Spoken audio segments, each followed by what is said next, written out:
Welcome back to another exciting episode of 60 Plus Uncensored. I'm your host, Seb Fry, and today's guest is Vicki Noethling, a leadership coach, speaker, podcast host, author, and longtime Toastmaster who spent more than 40 years in corporate America before retiring in 2018.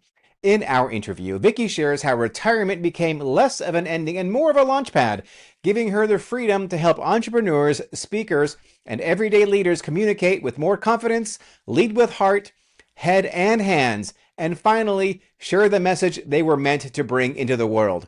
So without further ado, let's get into it. All right, today I'm very excited to have Vicki Noethling here with me today on 60 Plus Uncensored. Now, Vicki, for those of my audience who are not yet familiar with who you are and what you're all about, could you give us a few minutes and tell us more about Vicki Noethling? Of course. So I am a speaker, trainer, and coach on leadership and public speaking. I work with adults and students. I figure I should start working with students in 2011 because I was having so many adults that had trauma when they were young, and I thought, well, maybe if I could help you when you are young, then it would cause you to not have such fear of both public speaking and leadership. As I was telling you, in 2016, I did get into an anti-aging business to have a little bit more energy, but it really aligns with what I do, helping people be more engaging on any stage. Sometimes how you look, how you feel impacts your energy level and your desire to be in front of a camera. So it aligns nicely. But that's who I am. I train, I coach, and I go out there and speak in person. All right, that's terrific. And so, what's your background? I mean, you used to work for a lot of big companies for like a long, long time. Is that right? Yeah, I worked for an accounting firm for the first 10 years. And then I worked for Arby's corporate office for 5 years as a construction coordinator. And then I moved on to UPS, where I spent the next 28 years. And most of those were as a project lead, project manager for the company. That's where I got introduced to Toastmasters and spent almost my entire career at UPS starting and leading Toastmaster groups to help individuals be able to be better communicators, to be better leaders from that. And then in 2018, I retired.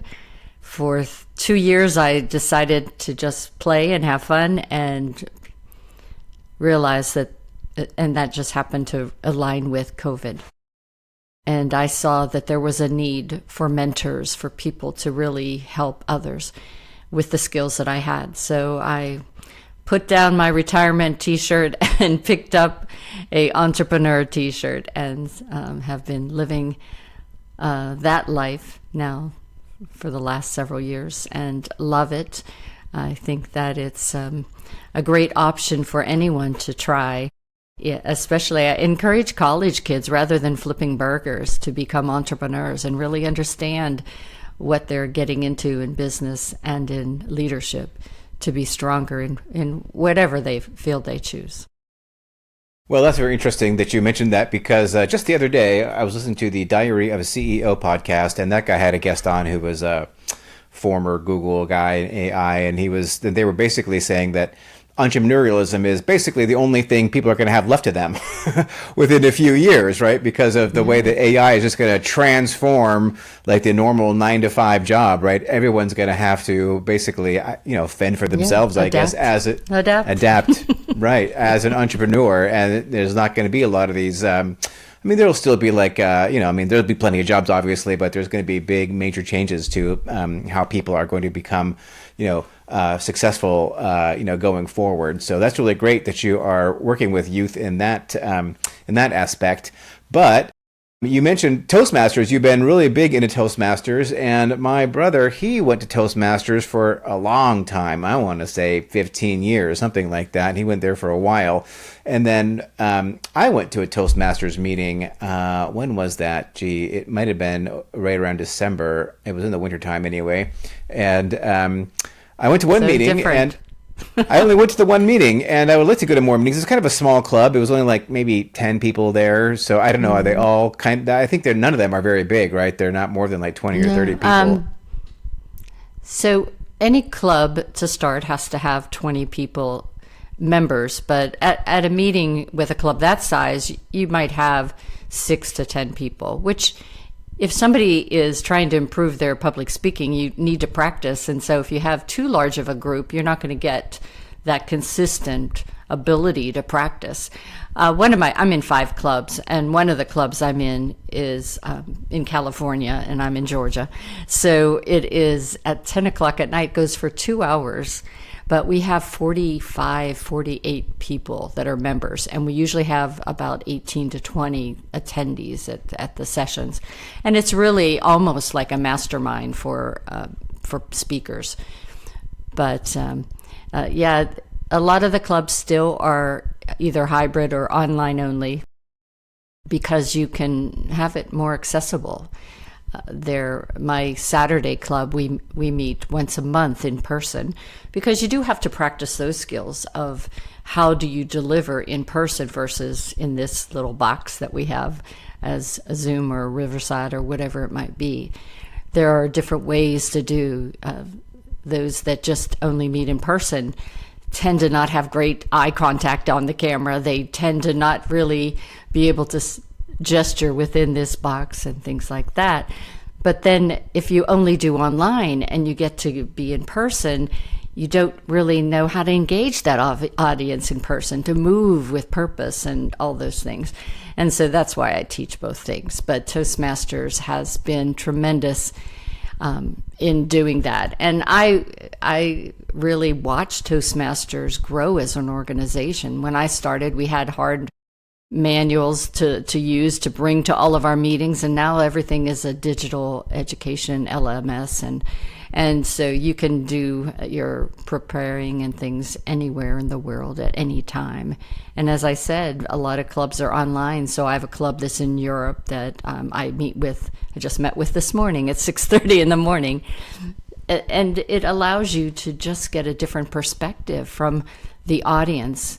And just like with podcasting, I meet people from all around the world, and it's good to know and understand the differences and the similarities between the audiences that you may be out there serving. Yeah, it's 5 clubs. That's crazy. So how much time do you spend being a Toastmaster, like on a weekly basis? Are you doing like 5 or 10 hours a week as a Toastmaster? Most clubs do meet for an hour, but 3 of my clubs, they meet once every 2 weeks, and the other club meets every week. So I don't have to be at the meetings all the times, but I do try to be there. I'm a mentor for a lot of the members, so I do try to attend. So I would say that I spend probably 3 hours a week in Toastmasters. Okay, that's pretty manageable. Well, the reason why I went to my Toastmasters meeting was because I have this podcast, and I thought, you know what, if I'm going to be speaking, I should probably get better at it. And so that's why I went to that one Toastmasters meeting, and I've been meaning to go back, but she has been 6 months now, and haven't made it back yet. But it's on the list. You should try my Monday club, though. My Monday club is all entrepreneurs, speakers, and trainers. And it's a virtual club. I can just zoom in. It is. It's out of. Most of our members are out of California or Vegas, but yeah, and we wanted to have a Toastmaster group that was catering to people like us, that, you know, so we allow you to practice your pitch and all those different things to be able to improve in your craft, and also to have, as I said, like a little mastermind of, okay, well, what are you working on today? What AI is on track with you, or, you know, how are your tools for marketing going on and things like that. So it's a little different spin to a Toastmaster meeting. We still do our speeches, still do evaluations of them, but you get that opportunity to be with your people, right? As opposed to you're the only entrepreneur in a Toastmaster full of people that are in a corporate environment or a community environment, and they don't kind of get what you do. And maybe you wouldn't be as comfortable as one like ours. Well, that sounds fantastic. So you said the Monday Club. I mean, does it have a name? How do people find the Monday Club to join it?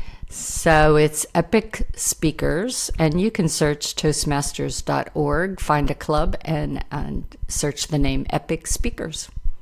All right, I'm going to check that out. Well, because, here at 60 Plus Uncensored, we're all about living your best life after 60. And many people that I talk to are entrepreneurs, right? I mean, like they got tired of the corporate grind. They want to do something they found more fulfilling. And they are doing, second, third, fourth, fifth businesses a lot of the time.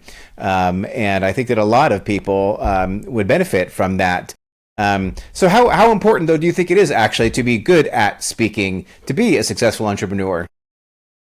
I think it's everything. I don't believe that in anything you do, whether it's a corporate or a nonprofit or an entrepreneur, you have to be a great communicator. I'm also involved with Darren Hardy's. He has daily little messages and different products and things. And he understood how important this being able to deliver your words was. So he created a whole program a year ago called Riveting. And he has an AI engine that goes with that. But it just really emphasizes that you can have AI give you the best words in the world. It will tell you to be more engaging and all that. But if you don't know how, if you don't practice using your tone and your gestures, your eye contact, your facial expressions, all those things, the words will be flat. They won't connect. And that's what you have to do to be a great leader, to be a great entrepreneur, is you have to connect. You have to sit back, say what you say, but still understand that the other 50% of that is you're listening. What does that customer, that potential client need that you have, that they realize as you're talking that you have something for them, that now they're connecting to your words, to what you're saying, and they are hungry for it, and they want to know more. And then it makes a yes easier for you to get. So I think anyone today, and while there's a lot of people that just decided they're done with corporate, but sadly a lot of businesses in the last 5 years have downsized and resized so much that people were put out there without a solution, without an idea of what's next, and just took anything. And so my whole thing is to find what you love, what you're good at, and do it, whether it's in a corporate environment or in an entrepreneurship. But you have to be able to speak, to get your message across. You have to be a great leader. You have to know how to lead with empathy and emotional intelligence. And that all comes through your communication skills. Yeah, you said 50% of it is listening, which is interesting that you talk about that in the context of being a Toastmaster. And I just finished listening to this audiobook, and I just started to listen to it again, just like back to back, called Fight Less and Win More. It's the follow-on to that book, and Never Split the Difference. Have you heard about that book, Never Split the Difference? I have not. I have to get it. Well, actually, I'm enjoying this book, Fight Less, Win More, a lot more than I enjoyed Never Split the Difference. Never Split the Difference it's written by this guy named Chris Voss, and he was an FBI hostage negotiator for 20 plus years, right? And so he said, like, splitting the difference is never an option in what he does, because like the difference is humans, right? Like you can't split a human in two, right? And so like it was all about how you have to basically win every time, essentially, because the stakes are so high, you can't not win, right? So and then so he sort of lays out that whole process with what he calls tactical empathy. Tactical empathy is what his essential method is for understanding where your opponent is, I guess you would say, although it doesn't have to be an opponent. And Fight Less and Win More is basically saying that everything is essentially a negotiation. Like everything you do in life is a negotiation. Yeah. Although, and the reason why people lose so often in negotiations is because they don't even realize that they're in one. And so when you are, well, because like if you're presenting to somebody, right, let's just say you're on stage, right? I mean, like in a way, you're kind of negotiating with the crowd, right? You want them to understand what you are saying. But how do you, if you're speaking and you are a speaker, I'm not a speaker, you're a speaker. You're a speaker. You're speaking right now. No, I mean like an actual real speaker who goes in front of like a crowd. Like, how do you use listening as a tool and tactical empathy, or that kind of, like you said, gain empathy? How do you use that as a tool for giving an effective presentation when you're out there talking to a conference or ballroom full of like people, executives or whoever? A couple things. Before I even get out there, I try to always go a little early to the events and kind of hang around and listen. And I will tell you, there have been times where the message that I wanted to deliver wasn't the message they needed to hear, but I did have what they needed to hear. And so I switched it up at the last minute to be able to reach them. That also happens while you're delivering. Maybe I didn't have time to see the audience, but you have to, listening doesn't only impact or include your ears. You have to look at body language and attentiveness, eye contact, all those things, because you can see when you're losing an audience. That's one of the reasons why it's tough to do an online only kind of seminar, webinar, summit, because you don't see, in a lot of cases, the audience. You might be the only person on screen. I might not even have a host to talk with to see if my words are impacting. So that's where you have to really practice in front of people before you ever do that speech to see. But if you do have that benefit of having an audience out there that you can watch and look at, you can see, am I making a connection? Am I reaching them? Do I need to do more stories for them to understand? Do I need to change direction and pivot as I go? And granted, it takes practice to be able to do that, but the more and more you give your keynote, your signature speech, you know which stories to pull from, which things to be able to reach your audience. Sometimes it's just to stop and start asking questions, engaging the audience and hearing what they're saying back to you. And now you can react to that. And it makes it a far better speech or presentation in a lot of cases. Right. Okay. So, so a lot of interesting things that you said right there. And like on a Zoom call or when you're doing a webinar or whatever, you're right. It's so hard to read the room, as it were. And I don't like Zoom calls. I mean, like I like this for podcasting because it's a very great, tool for what we're doing here right now. But in terms of like productivity meetings, when you're like meeting with the team or whatever, I find them to be less fulfilling because there's like zero emotional resonance, right? Like you can't feel how other people are reacting. I mean, half, 2/3, 3/4 of the time, they don't have their cameras on, right? And they're muted, and you have literally no idea. So I just find that medium to be just so ineffective if you're really trying to like get people on board because you don't really know how you're doing. Are there any tips that you have for like an actual meeting like that to like get people to to communicate better with those kind of people in that setting? Well, first things, when I started being a project manager, there was no Zoom. We very rarely could even do video conferencing because it was so expensive to do that. UPS only had a couple rooms where you could do it. And so I would have these important meetings with my global team, and my folks from Asia would be just saying, yes, yes, yes, yes. And I knew in their, if there was a camera on them, they'd be going, yes, yes, yes, yes, yes, as I shake my head in the no. Because a week later or a month later, there would have done just the opposite of what we talked about. And it's like, don't you remember we said, but it was a matter of, well, were respectful of what you were saying, and we didn't really understand it, but we didn't want to make it seem like we didn't understand it. It's like, just so for me, when I was able to incorporate Zoom to my meetings later on towards the end of my career, I made rules. You have to have your camera on. I don't care what you're wearing. I don't care what it is. I don't care if you eat on camera. You have to have your camera on. And then I also spend a couple of minutes in the beginning of the meeting to just like chat and kind of do a icebreaker kind of situation where we laugh together and whatever.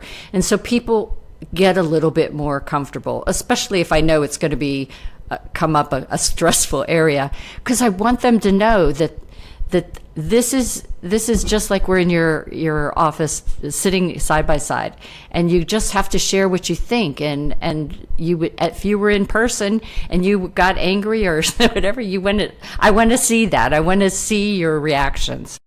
So sometimes it's hard for people because of, they're worried about things, but I think that's where it's the difference between being a manager in that situation and a leader. Whenever they see me as the leader being vulnerable and open and willing to say, oh my God, I just screwed that all up, let me just start over again, to say it's okay, that I am not expecting perfection, but I'm expecting honesty and integrity, and I'm expecting you to just be authentically you, telling me the ship's on fire, we got to get off right now, and not saying everything's fine, Vicky, it's just okay, because that doesn't help any of us. And so I think that's what you have to do in project management. We always set the ground rules. And when I work with adults and kids now, it's like, hey, I need you to just be you, and no mask, just be you. And it makes for a much more productive environment and meeting. All right. Well, that's some good pro tips right there. So you also just mentioned storytelling, the importance of storytelling. And I always have that like first in my mind. Anytime I'm trying to do anything, I think about the story. But you know what? I oftentimes come up with nothing. I mean, I oftentimes don't really have like a compelling story to share that's going to like, tie into like whatever I'm saying. But you seem to have like a bunch of stories that you just have in mind that you just like weave in at the appropriate moment. How does that work? Tell me more about the way you use storytelling. I've been doing it for a long time. And I do, for those of you that don't feel that you have stories, in life every day you have stories. When something impacts you, I would write it down or use your phone to record, hey, I just saw this. This is what happened. To be able to, as a resource to call upon. Because stories, if you compile them together, can become a great book, but also great for lessons learned.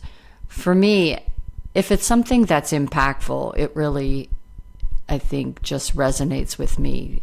And I always think of it as, what would make me understand this situation better?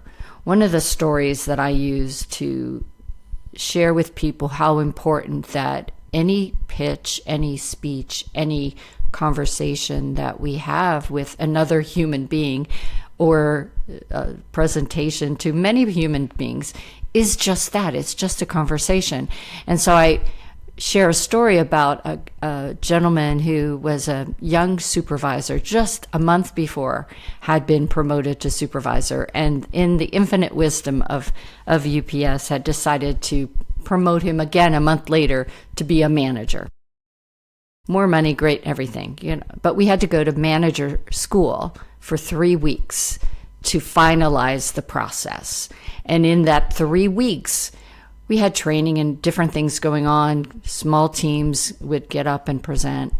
And to graduate and get promoted, you had to do a 3-minute talk on sports, news, or weather. One of those things.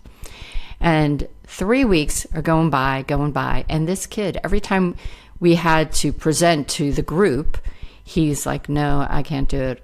And then we're like, oh, yeah, yeah. And then he'd be sick and he'd have to go to the restroom. So it's the day before we're going to graduate. And he hasn't done his speech yet.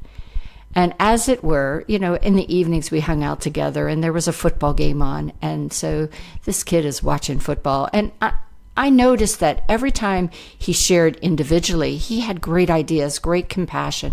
I knew he had it in him to be a great manager, great leader. But he wasn't going to be able to because he wasn't going to graduate if he didn't do this stupid 3-minute talk. So I said something to the teacher that night. I said, you know, and I explained to him that this kid was worth the effort. Was there anything that he could do?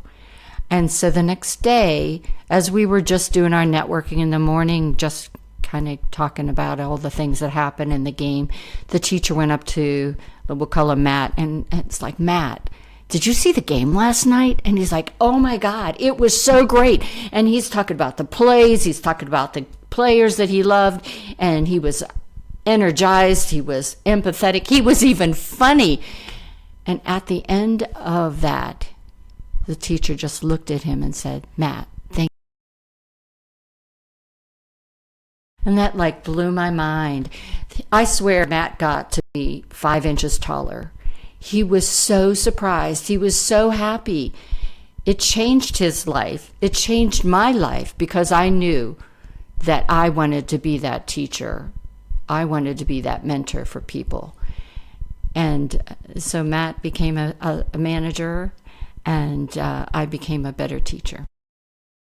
Well, there you go. See, that's a great story. See, and you just had it, just came up with it just like that. So that's wonderful. I would love to be able to tell stories like that. There's that guy, Bill Mueller, I think. Do you get those emails from that guy? You know what I'm talking about? He is all about using like the story, what's it called, the story method, the story sales method or whatever. And he basically is all about like selling through stories. And he sends these emails out. I think they're like once a week or so. And he always has these amazing stories. And like, I don't read very many of his emails, but when I do, they're always very enjoyable because they're always just a story that he then wraps up in whatever his message for the day or the week happens to be. So, yeah, that's a very important lesson I think we can all learn is how to incorporate powerful stories like the one that you just shared. And it's important too, I'm sorry, but it's important to remember that people won't remember bullet points. No matter how beautiful the slides are, no matter how many times you say it over and over, they're not going to remember it. But they're going to remember a story about why those bullet points are important. And the CIO of UPS, when I first started, is who my mentor was, thankfully. And he was the best storyteller. And the founding fathers of UPS, Jim Casey, was there were books written about the stories about the founding fathers. And that made me understand the power of a story. I remembered all about the history of UPS because of the stories, not because of some book or some slides or anything. And so that made me understand that when I wanted to motivate, to persuade, to really engage that group to either ask for more people, more money, or a new idea, I had to have a story that they would understand, that they could relate to, that they became part of the story. And I think that's what people forget about, that it isn't just you talking at people, but it's you involving people. And you can't do that unless you tell stories. Right, exactly.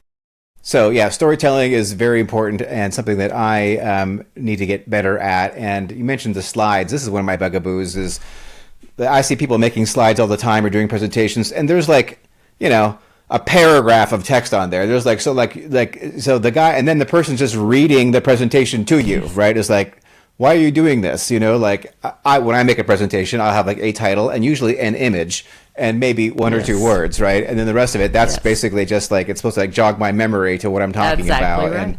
and to give people an idea, like if we flash that image up again, to like, oh, that's what he was talking about there. So that's a little pro presentation tip. I'm glad you approve. But earlier at the beginning of our conversation, you mentioned how it's also important to look good and feel good when you're speaking, and that's why you have this other project or other line of business that you work on. But tell me about that part, because like yesterday I went to like a business networking meeting, and I came across a guy, and he told me he did an iron, like he turned 60, quit his job because he had a company, and he let the people buy him out because they no longer saw eye to eye, he said. And then he did an Ironman when he turned 60, he said, and he had never done marathon swimming or anything like that before, turned 60, trained for an Ironman in 3 months, from zero to Ironman to doing an Ironman in 8 hours at 60 years old. And I was like, well, how old are you today? And he was like, I'm 72. And I was like, I never, ever would have thought that guy was 72. I mean, like, he looked 60. I mean, like, just a little bit older than me, not much. And he says that, yeah, like, that is, like... And by the way, he looked like $1 million, and like he carried himself so well, and like people were like, had like, you know, like there was a crowd of people around him to like, you know, hear him, like, you know, I don't want to say sermonize, but basically, you know, tell stories and stuff like that. And he told me the story of the Iron Man thing, but he looked great, and I think that so much of that comes down to how he just comes off because of his physical appearance. So. And then also, I happen to notice when I go to these, like, you know, like my company has like a, you know, annual conference, like the person who's on stage generally is pretty physically fit, right? I mean, like look at Tony Robbins, right? I mean, like a lot of these people, you know, they take care, they are successful on so many different levels, because I think that unless you are like physically fit and healthy, like how can you even give a good presentation? How do you have the energy to like project out? Right. So. What do you have to say about that? I mean, like, absolutely. Tell us what you've learned about that in your career speaking, about, you know, the intersection of speaking and health and fitness. Well, unlike maybe some people think, it takes a lot of energy to get out on stage for an hour or, you know, all day. Some of the summits and things I do are all day long, you know, and it takes a ton of energy to be out on stage, and you can't come out half asleep or down, because that's the way the audience will go.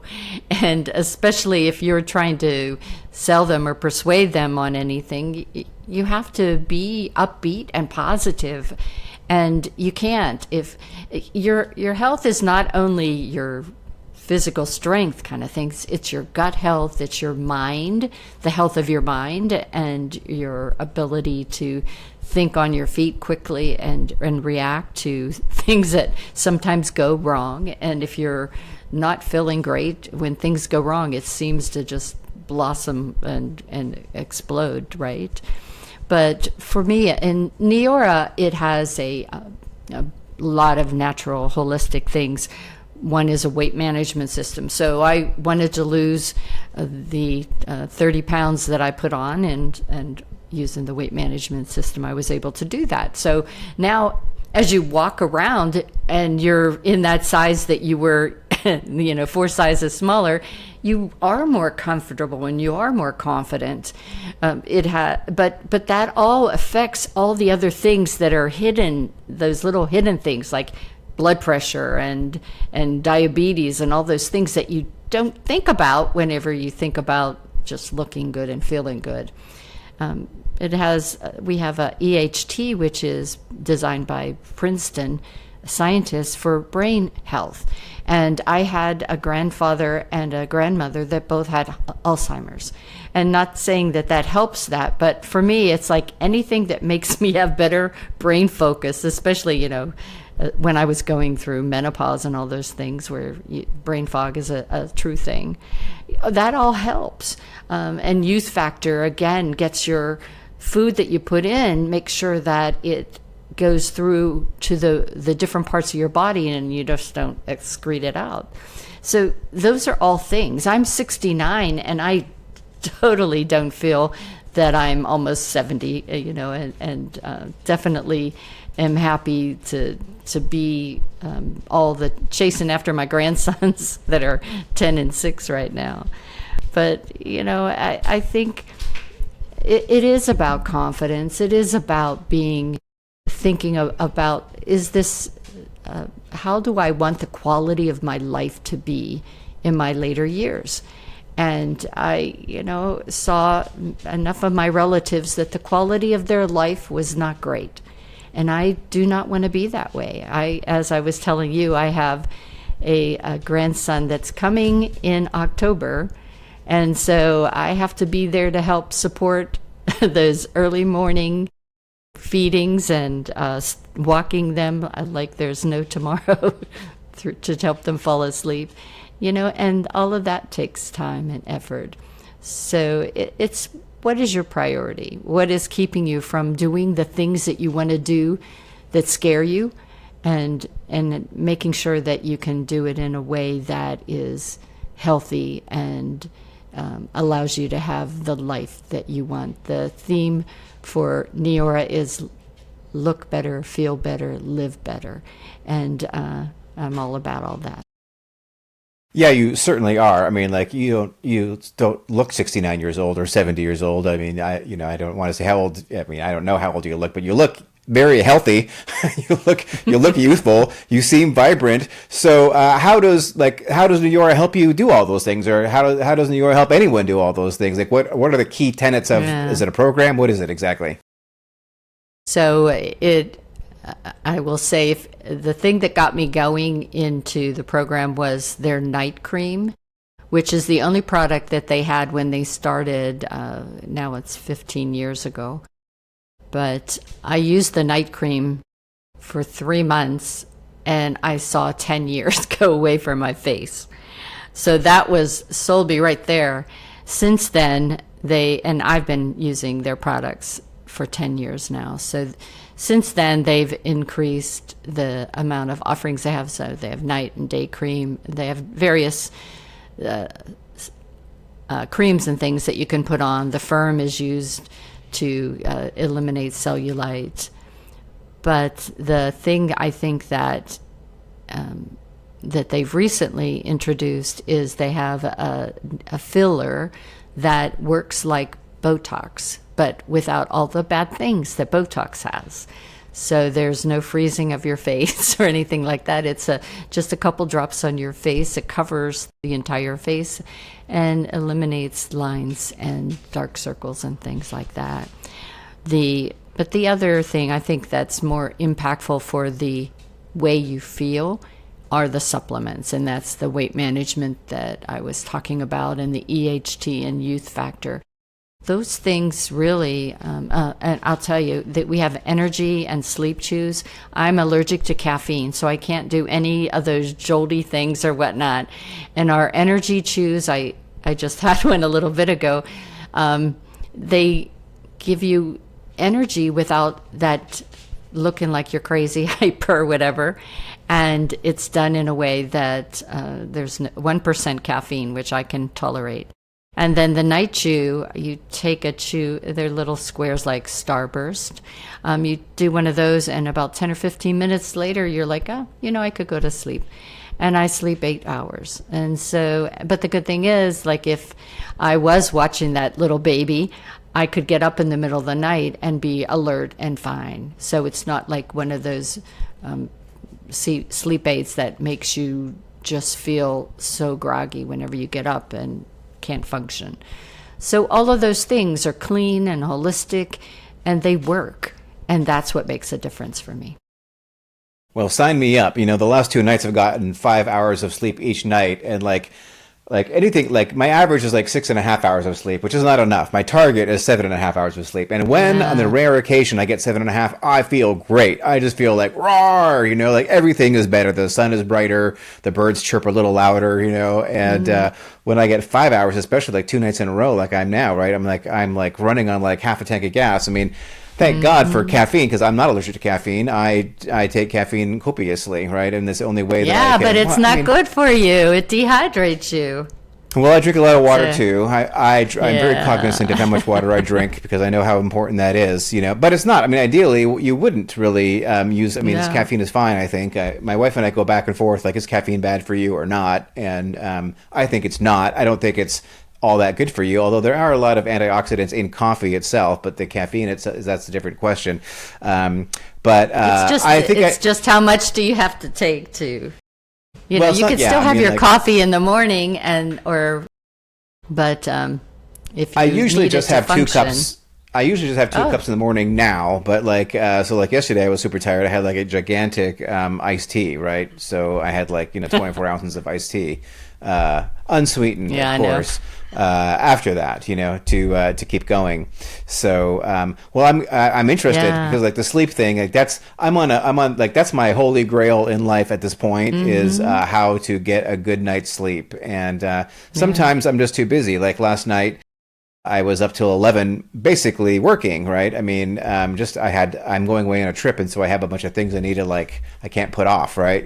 So I was up late last night working. I'm sure I'll be up late tonight working as well.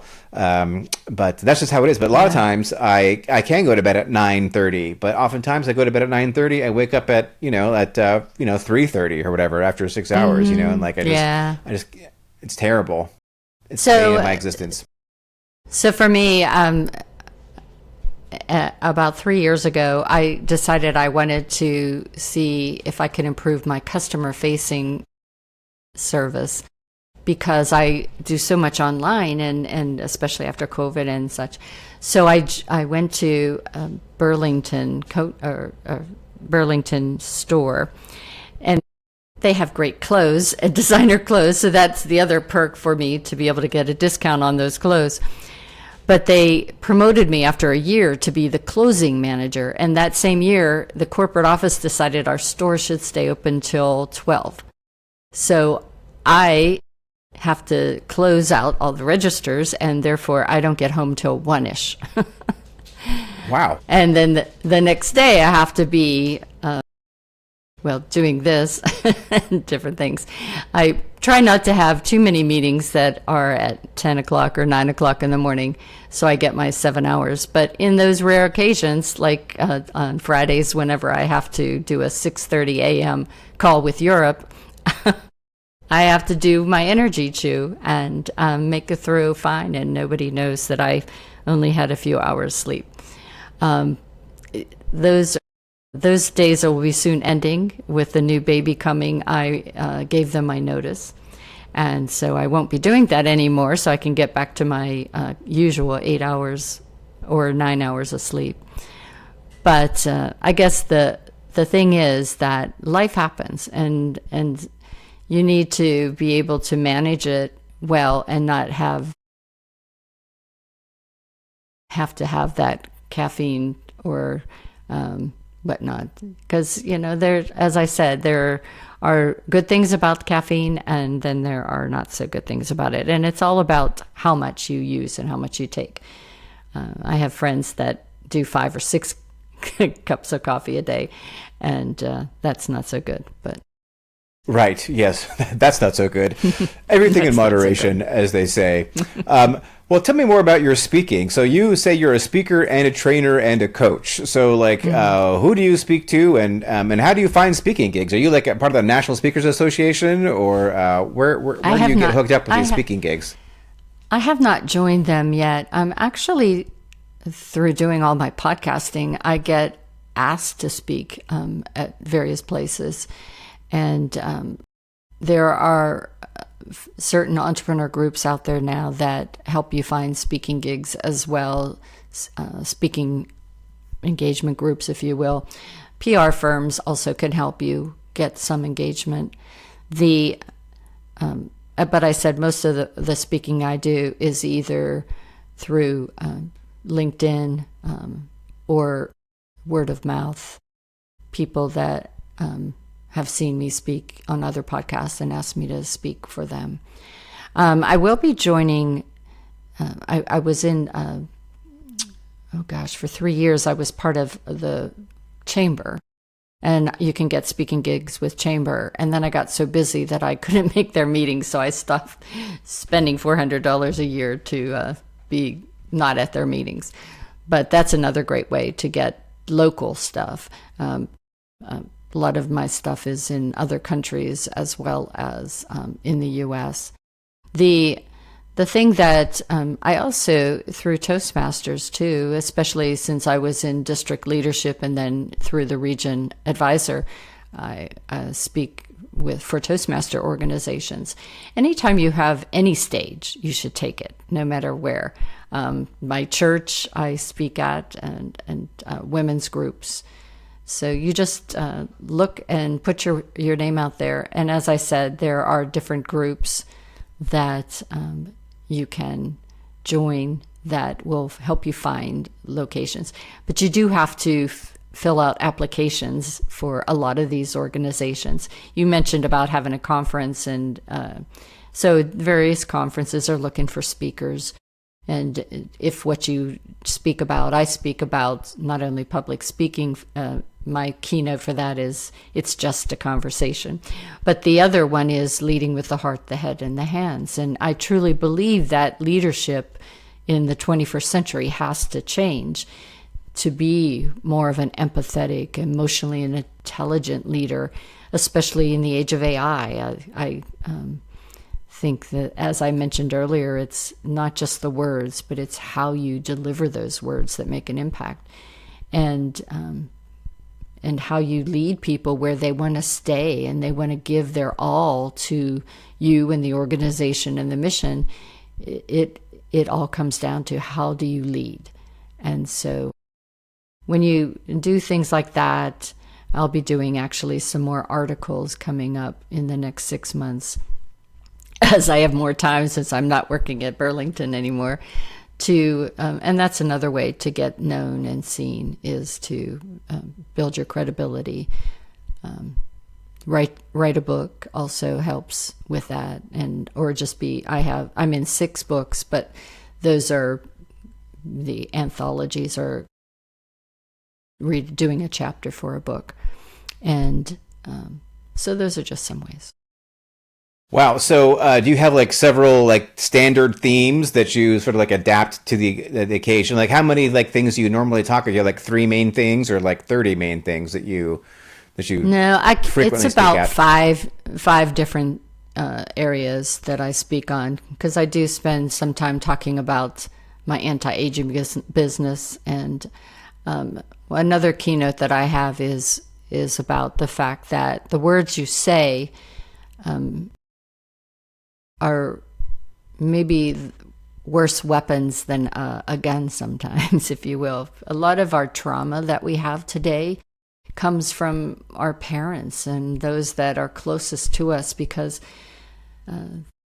the way that they feel when they come home from work, and how they react to a messy house, or I told you to clean your room 50 times kind of things. The things that they say, that we say, imprint on our kids. And those things, simple things like don't speak unless you're spoken to, keeps that person, when they're in that meeting at 30, from raising their hand because they're afraid that they'll say something wrong or improper. That they'll be laughed at, that they'll be put down, if you will. We aren't so aware. I work, as I said, with the youth and at-risk youth, and I see it so many times where we'll get the kids in the right headspace, and then they'll go home.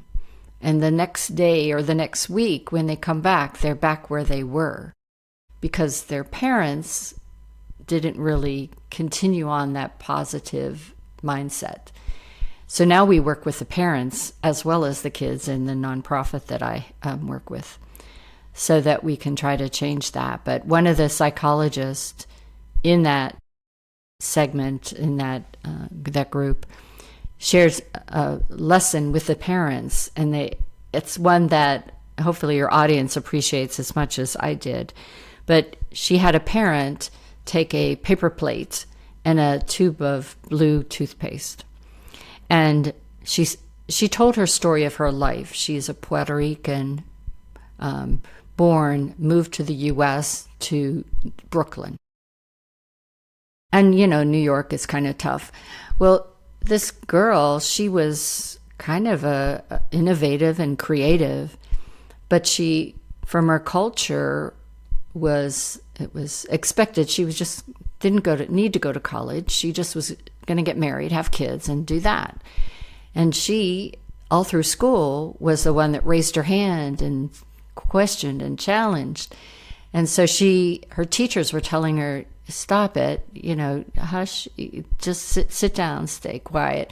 Her mom is telling her, you don't need to go to school. Her dad's telling her, you just need to get married.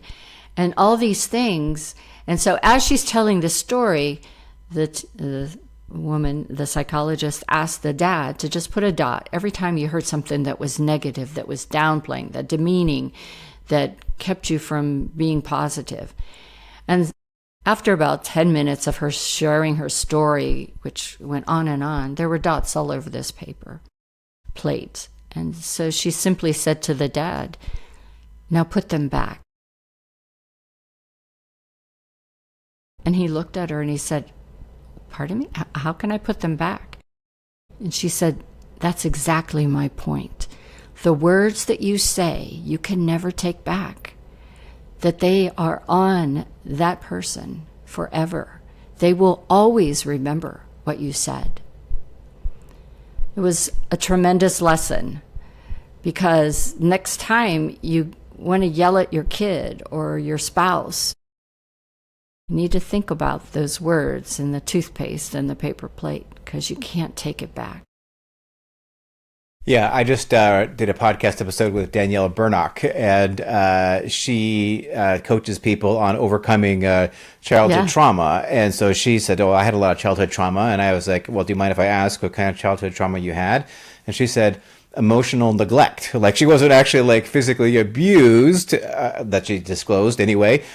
She was just talking about like the words that her parents, just how they spoke to her. Yeah. It wasn't what she needed as a human being, and she suffered lots of trauma. And we certainly, I don't know, all of us. I mean, I'm sure some parents are perfect, right? But a lot of times, like, we don't even know the way that we are traumatizing our kids based on the words that we use and how that expresses itself or manifests itself later in life. So. Yeah, words are very, very powerful. So that speaking is interesting. How you have so many different avenues to get speaker. I don't want to say gigs or engagements or whatever the industry term is. But then you said you also do training and coaching. So how do you get people, like clients, for that? Is that they come to you through Toastmasters, or where do you find folks to train and coach? Some are through Toastmasters. A lot of people get free training from me through the Toastmasters group, but some want it more one-on-one, and so I'll get it that way. Some clients come from some of the people that I interview that have small businesses, small teams, and they want to do leadership training with them, and so it will come out of that. And then, as I said, whenever I do speaking engagements, then it comes out of some of those speaking engagements where the people in the audience will sign up. Awesome. Yeah. So I've had coaches along the way, and actually, so I have this Team 60 Plus Uncensored. It's part of this a larger network I have going called Team 60 Plus, which is all about different ways that people provide coaching to people, and it could be any sort of aspect. And a lot of it's about longevity and aging and health and fitness and all that. And actually, you would be a great coach for Team 60 Plus. Vicky, thank you so much for joining me here today on 60 Plus Uncensored. I really do appreciate you taking the time. How can people get a hold of you if they want to talk to you about speaking or coaching or anti-aging or any of the various things that you've got going on? You can find me on Facebook at Victoria Noethling. You can find me on LinkedIn as Victoria Noethling.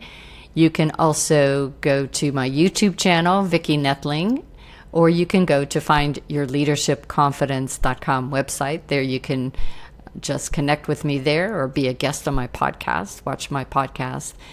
The final thing is you just do first initial, last name. That's VNOETHLING at gmail.com to send me an email and say, hey, I met you on Sebastian's podcast and I'd like to talk more. 60 Plus Uncensored. There you go. Thank you, Vicky. I really appreciate you taking the time. You're fabulous, and it really has been great having you on the show. So I will catch you on the flip side. Awesome. Thank you.